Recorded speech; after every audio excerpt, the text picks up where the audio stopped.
নমস্কার বন্ধুরা, চুমকি রন্ধনশালায় আপনাদের সবাইকে স্বাগত। আজ হাজির হয়েছি জিভে জল আনা স্বাদের ক্ষীরোদ কাতলার রেসিপি নিয়ে। খুব কম সময়ে সহজে তৈরি হয়ে যায়, এতে কিন্তু অসম্ভব টেস্টি হয়। যে কোনো বিশেষ দিনেও আপনারা বানিয়ে ফেলতে পারেন। গরম ভাত, পোলাও সব কিছুর সঙ্গেই সার্ভ করা যাবে। আশা করছি আপনাদের ভীষণ ভালো লাগবে। 5 পিস কাতলা মাছ ভালো করে ধুয়ে জল ঝরিয়ে রেখেছিলাম। এখন পরিমাণ মতো লবণ আর অল্প গোলমরিচ গুঁড়ো দিয়ে মেখে নিচ্ছি। এই রান্নায় কিন্তু হলুদের ব্যবহার হবে না। লবণ আর গোলমরিচ গুঁড়ো দিয়ে ভালো করে মেখে ম্যারিনেশন হবার জন্য 10 থেকে 15 মিনিট রেখে দিচ্ছি। এবারে আমি একটি ফ্রাই প্যান গরম করে তার মধ্যে নিয়ে নিচ্ছি সাদা তেল। এই রান্নাটা কিন্তু সাদা তেলেই হবে। তেল ভালো করে কিন্তু গরম করে নিলাম, আর তারপর ম্যারিনেট করে রাখা মাছগুলোকে ছেড়ে দিচ্ছি ভেজে নেওয়ার জন্য।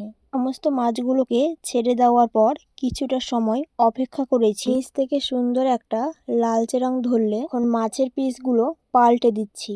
দুদিকেই এরকম একটা সুন্দর লাল রং ধরিয়ে মাছের পিসগুলোকে ভেজে আমি তুলে নিচ্ছি। সমস্ত মাছের পিসগুলো তুলে নেওয়ার পর এবারে ওই তেলের মধ্যে দিয়ে দিচ্ছি গোটা গরম মশলা, এলাচ, লবঙ্গ আর দারচিনি। গোটা গরম মশলাগুলোকে একটুখানি তেলের মধ্যে ভেজে নিলাম, যাতে করে এর সুন্দর ফ্লেভার তেলের মধ্যে ছেড়ে আসে। আর তারপর এর মধ্যে দিয়ে দিলাম পেঁয়াজ বাটা। আর এই পেঁয়াজটাকে একটু ভেজে নেব।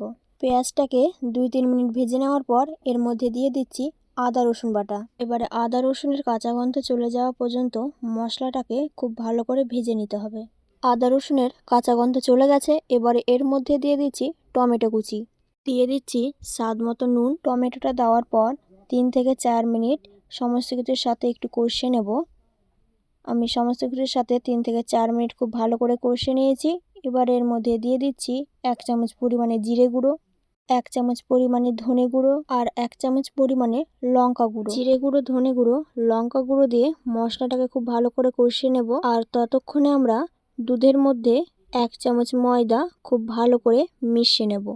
ময়দাটা খুব ভালো করে মিশিয়ে নিতে হবে, যাতে করে কোনো ডালা না থাকে। দুধের সাথে ময়দা খুব ভালো করে মিশিয়ে নিয়েছি, আর এদিকে মশলা থেকে তেলও ছেড়ে দিয়েছে। এবার এর মধ্যে দিয়ে দিচ্ছি দুধের মিশ্রণটা। ময়দা দেওয়ার কারণে কিন্তু গ্রেভিটা বেশ সুন্দর ঘন হয়ে যাবে। গ্রেভি ফুটতে শুরু করলে এর মধ্যে ভেজে রাখা মাছগুলো দিয়ে দিলাম। এবারে হালকা হাতে মাছগুলোকে গ্রেভির সাথে খুব ভালো করে মিশিয়ে নেব, যাতে করে গ্রেভির সুন্দর ফ্লেভার মাছের সাথে খুব ভালো করে মিশে যেতে পারে।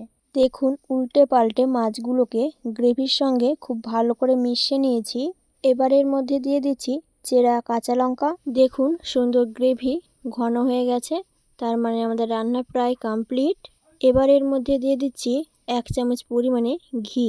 এবারে ঘিটা দেওয়ার পর খুব ভালো করে মিশিয়ে নিচ্ছি। আমাদের ক্ষীরোদ কাতলা একদম রেডি সার্ভ করার জন্য। দেখতেই পাচ্ছেন কতটা লোভনীয় দেখতে হয়েছে, খেতেও কিন্তু দুর্দান্ত হয়। আশা করছি আপনাদের ভালো লেগেছে। আমার আজকের রেসিপি আপনাদের কেমন লাগলো অবশ্যই আমাকে জানাবেন।